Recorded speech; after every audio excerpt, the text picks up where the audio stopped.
বন্ধুরা, দেখতে পাচ্ছেন আমাদের সামনে একটা টোটো আছে। অ্যাকচুয়ালি টোটোটা জলের মধ্যে আটকে পড়ে গেছে, কারণ বর্ষার দিনে আমাদের এই রাস্তাগুলোতে খুবই জল হয়। তো তাই টোটোটাকে একটু হেল্প করে দিচ্ছি, যেন টোটোটা নিয়ে যেতে পারে ওই দাদা ভাই। এখন আমরা ঘুরতে যাচ্ছি সুন্দর একটা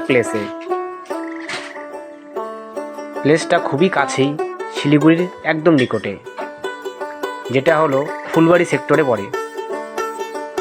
অ্যাকচুয়ালি ফুলবাড়ি সেক্টরে যেখানে ঘুরতে যাচ্ছি সেখানে একটা ভালো পার্ক আছে। এত সুন্দর পরিবেশ নিয়ে আমাদের এই শহর ও অঞ্চল ঘেরা, তবুও রয়েছে প্রাকৃতিক বিপর্যয়। আবারও চলে যাচ্ছি আমাদের সেই গন্তব্যে।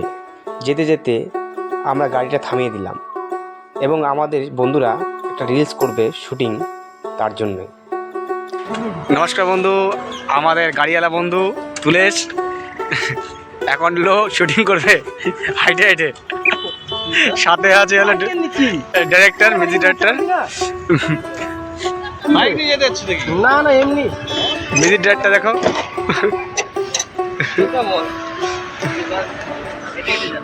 ডাইরেক্টর সাহেব,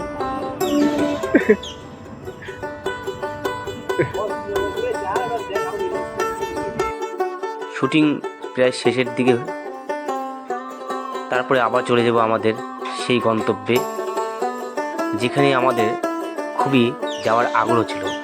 সকাল থেকে প্ল্যান করেছিলাম, তাই প্রায় পৌঁছে যাওয়ার মতনই অবস্থা হয়েছে। আমাদের মনের ভিতরে খুব উল্লাস ও আনন্দে ভরে গেছে। এত সুন্দর পরিবেশ, মুক্ত পরিবেশ দেখে খুবই আনন্দিত হয়েছি আমি, এবং নিজেও সবাইকে দেখার জন্যে সুযোগ করে দেওয়া হচ্ছে। এই মনমুগ্ধ পরিবেশে আরো ভালো লাগে। দেখতে পাচ্ছে বন্ধু আমাদের ওয়াটার বই ফল, দারুণ দারুণ। বন্ধুরা, এই যে ব্যারেজটা আছে, এই যে জলগুলো যাচ্ছে, টোটালটাই যাচ্ছে কিন্তু বাংলাদেশে। কারণ আমরা ফুলবাড়ি সেক্টরে আছি, বাংলাদেশ লাগোয়া এরিয়া। এই যে ব্রিজটা দেখতে পাচ্ছ, সেই ব্রিজটা থেকে বেশি 2 কিলোমিটার দূরে। এখানে এক দাদা মাছ ধরছে, খুব সুন্দর সুন্দর মাছ।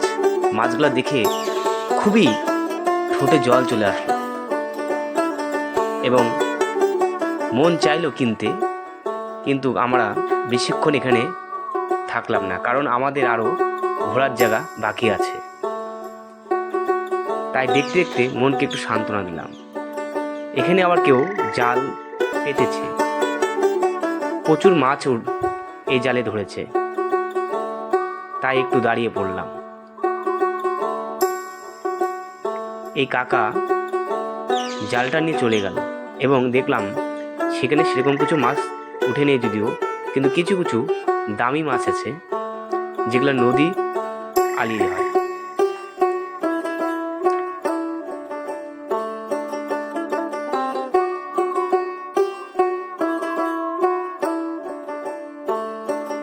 বন্ধুরা, মোটামুটি সব জায়গা আমরা ঘুরলাম এবং দেখলাম, এবং এখন আমরা বাড়ির গন্তব্যে ছুটব। এত সুন্দর মনোরম দৃশ্য দেখে আর বাড়ি যেতে ইচ্ছা না করলেও তবু বাড়ি যেতে হচ্ছে। এবং নেক্সট ভিডিওতে আরও কিছু দেখাবো, তবে একটু অপেক্ষা করবেন।